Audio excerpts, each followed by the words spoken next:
is Jack O'Donnell. I'm an account director at JumpFly. So what initially drew you to marketing? What was your background before you got to JumpFly? I was actually at Sears in their HR information services department. So I was doing SQL databases, a lot of boring back-end, behind the scenes computer stuff. But then interestingly, Brad, one of the founders of JumpFly, who's my brother-in-law, said, "Hey, you should come work for us. There's Google, there's this search engine marketing." I don't even know if it had the terminology back then, search engine marketing. It was just a search engine. You put your keywords in, ads would pop up for the stuff that you were looking for, and it was amazing. It was just a fascinating new kind of ecosphere that was being born at the time. It wasn't a big thing at the time. No one really knew much about it. And well, where Sears is right now. So I think I made a good choice of getting out of there and moving over to JumpFly. It was an interesting opportunity that I felt like I just couldn't pass up. So you were one of the first employees, obviously, at JumpFly. When you came over to this project, was it intimidating because it was so new? Nothing really got off the ground yet? Was it nerve-wracking? Was it exciting? A little bit of both? A lot of all of that. Because I was leaving my job that I had for years to kind of go to this startup that really didn't have necessarily a proven track record. But it just seemed like the Google and Yahoo at the time Overture was just a great mechanism. Like if someone is putting in a keyword and searching for something and an ad pops up for what they're looking for, like what more direct marketing could there be? Like even today, there's nothing more direct than someone's looking for your product. You show them an ad, they find you, they buy it. So to me, it was a fascinating new environment that I definitely thought had huge upside to it. So when you first joined JumpFly and you're talking about PPC and everything with PPC marketing, what kind of projects were you doing? Were you working on Google, Yahoo? What was it like back then, and how did it evolve to what it was to what it is today? Yeah. Back in the day, it was text ads, right? It was you just had keywords and your text ads. Back in the day in Yahoo, which was Overture, you could even see your competitors' bids, which was fascinating. So you could see the guy above you was bidding $3, and then you could bid $2.99 and force them to pay $3. And if the guy below you was bidding 50 cents, you would only pay 51 cents because you're only paying a penny above the guy below you to keep your slot. So that was incredibly interesting. And then Google was just kind of this up and comer. But again, it was just text ads. There was no, there's no shopping. There was no conversion tracking. It was just clicks and position. Where am I? I need to be number one, for this keyword. So you would just bid to that point and you would constantly check, where am I in the results? And Google would report your average position. So it was really, some of it was just ego play in the beginning. Like, I always want to be number one. My product's the best. My service is the best. I should be at the top. So that was the interesting part back then. And then, conversion tracking came along. You could start to see, okay, this click actually generated X amount of sales. Then they added revenue tracking. Oh, this click generated this many conversions and it generated this much revenue for me. Then shopping came along, which there wasn't. Then this whole, you could see a thumbnail of a product. You could see the price point. Click it, you go right to that product. So, from lowly text ads with basically zero tracking to full bore, shopping ads with conversion tracking and tracking your revenue. It's definitely taken been some big movements over time. So over this time, these new innovations come in. How many of those were just incredibly revolutionary? Were they like changing everything? When you got conversion tracking, obviously that had to make a big impact on your job. What kind of adjustments did you make? How did you share with your other clients, hey, we can now track your conversions and we're seeing expansions upon these ads? What was that like as an account manager, account director, just talking about these things and adjusting your strategy to it? Yeah, it was definitely eye-opening because, again, you would get clicks in prior to conversion tracking and think, oh, it's working great. Like this particular keyword's getting all the traffic. That must mean that's why I'm getting all these sales. When in reality, it was this other set of keywords that are actually driving the sales. So it was very eye-opening to get conversion tracking so you could actually see which keyword is actually working, which ad is actually working, which shopping component is actually working. So that was exciting because it literally was eye-opening. Like you can actually see what was generating revenue for your business. Whereas before it was just clicks, great, getting a lot of clicks, must be working. Yes. So as these things evolve over time, your job evolves over time. So obviously you've had to develop different skills. What's the skill that you've developed as an AM that you might not have expected when you got into this role, into this industry? I don't know well, let's see. So, I mean, dealing with individual different clients, like I'm not necessarily a hugely social person, to be honest, but just different types of personalities. There's so many different kinds of business owners out there. There's big conglomerates. There's, sort of the one guy running his own business all by himself who desperately, needs our help. So it's just kind of working with all these different types of business owners who all have kind of different ways of looking at their businesses. So you try and, talk to their needs and individually, again, everyone's different. So probably that, just being able to talk to different types of people and understand what their business goals are, because everyone's different. Right.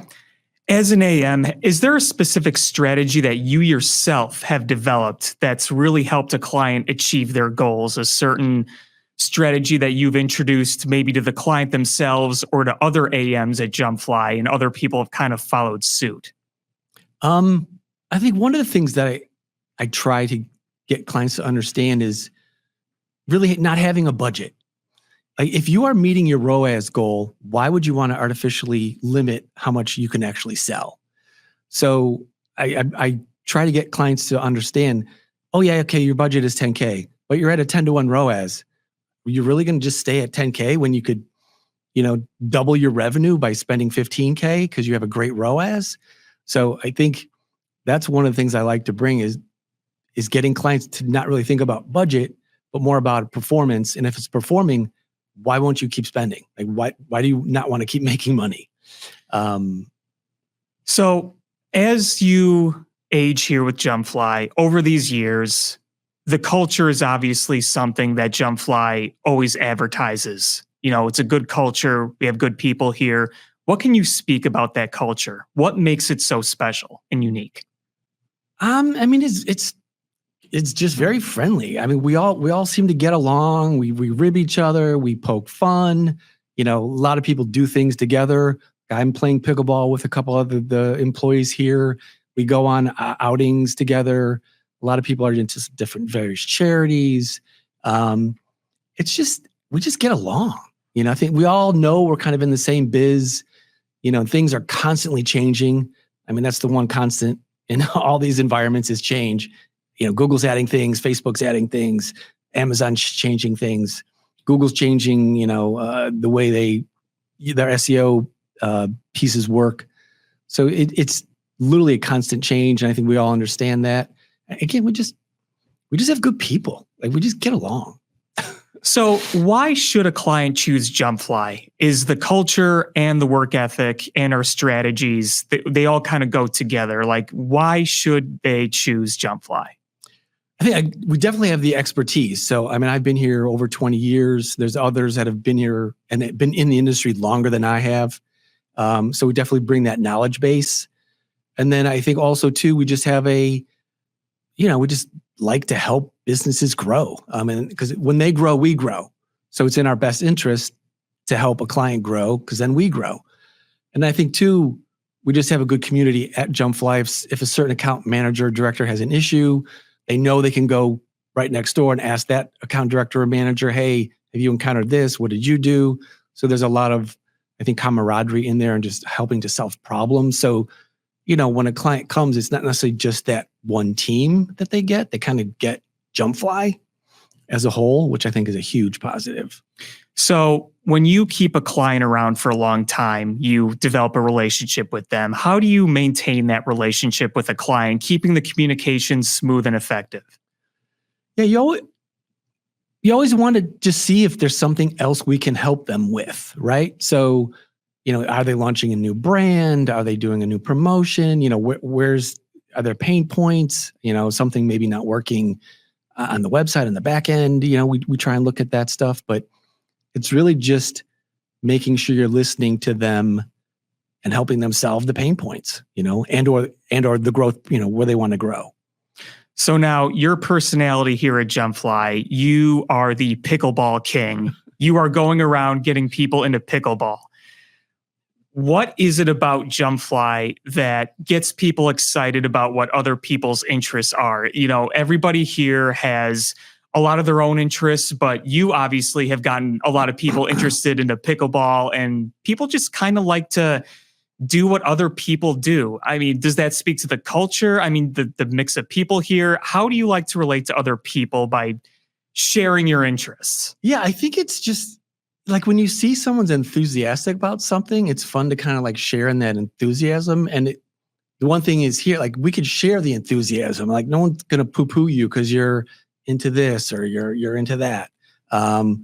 Usually someone here will also be interested in what you're doing. But yeah, I mean, pickleball was just something. Actually, Charlotte, one of our coworkers, randomly decided, or said, "Hey, let's go to Pickle House and play pickleball." I'm like, "Pickleball? What the hell is pickleball? I don't even know what that is." So we went and played, and we had a great time. Then we did it again, and a month later, and then I realized, wow, this is a great form of exercise. Like I'm not. I was a pretty bad couch potato before pickleball, I'll be honest, but it's just good movement. You're kind of twisting your body and stretching and little bursts of speed, and you're never really out of breath, but you're definitely getting a workout. And I just loved it so much that I actually was looking around JumpFly, like where are some pickleball courts? And we found, 10 courts that are literally a mile and a half from us, 10 minutes because you got to go around the highway. But then a couple guys were playing pretty regularly, sometimes, twice a week, 3 times a week. But yeah, it's just a fun, good sport. The community's great. You go to pickleball court and you find some people playing, you don't even know them. You just go up to them and go, "Hey, you want to have a game?" 90% of the time they say, "Yeah, let's play." So it's a very friendly community. So you're pretty heavy into the AI stuff with Google and everything, and you can tie pickleball into that because you've created AI songs for pickleball.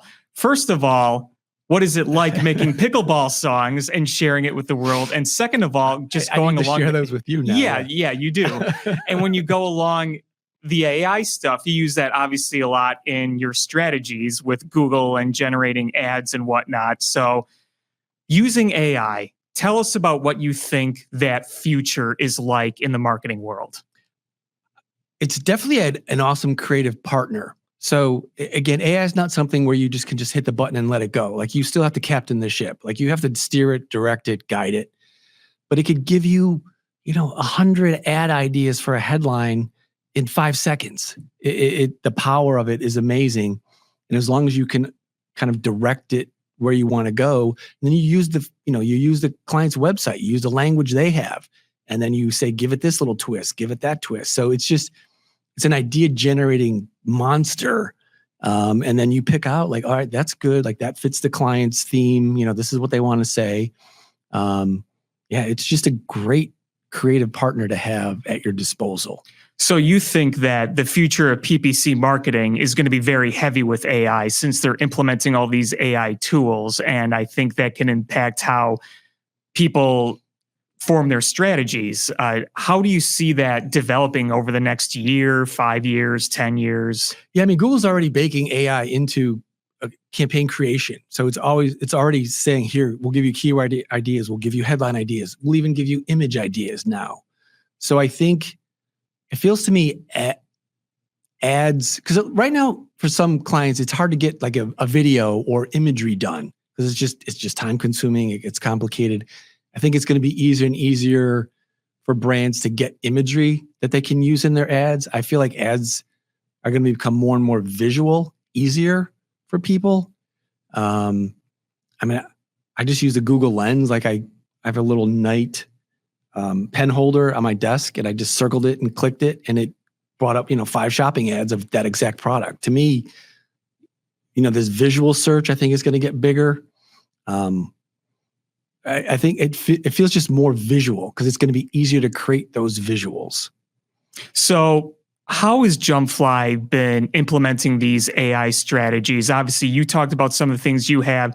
Do you see us moving forward pretty well as an agency as a whole with these AI strategies? You think that it's being implemented enough? Do you think we need to implement it more? Do you see us adapting pretty quickly?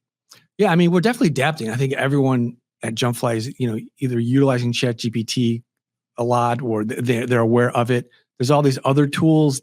Adobe, I know, is integrating it into all their image generating tools. It's gonna be one of those things where it's just gonna be part of your tool set, I think, and people used to poo-poo Photoshop back in the day. That's not real. So and we're definitely involved in that. It's still a baby industry. I mean, the AI it's definitely a burgeoning, beginning industry. So I think there's a lot of movement still left there. It's nowhere near reaching any kind of a epiphany. But yeah, we're definitely trying to stay on top of that. I mean, several of us get multiple newsletters a day or a week, staying on top of all the AI developments. But there's literally thousands of AI programs being developed as we speak. So in this modern PPC world, as we move forward with all these different strategies and everything is just constantly evolving, what piece of advice would you give to somebody who's just getting into this industry? I mean, definitely, well, get ready for change, number one, because it's constantly going to change on you. So if you're not comfortable with stuff changing, what you're used to doing for 3 months, all of a sudden, now you got to do it this way. But just digging into the basics of how they work. So Google's got great, can't remember the exact name, but they classes for you to introduce yourself. They got the exams you could take to get yourself certified. You definitely want to get in on those and get that free learning directly from Google and Microsoft, so you understand their platforms. But again, what you learned 2 months ago might not even be how it works 2 months from now. So definitely just be ready for and be able to adapt to change quickly, because it does change quickly. Can you share with us one success story that you've had at JumpFly that has really made an impact on your client and on the team that you work with, that you've been able to look at proudly and continue to grow with based on what you did? I think probably one of the favorite things that ever happened is a client was so busy. He said, "Please slow my ads down. I can't take any more orders." So just getting to them to the point where we're bringing such good traffic in at such volume, they literally said, "You need to slow down. We can't fulfill this many orders." So to me, that was, and he's still a client. To me, that was a fun little success that I've had, and I definitely want to keep replicating that. But it's getting a business to the point where they say, "Slow down. We can't fulfill any more orders right now." All right, Jack, that's all I have. Thank you.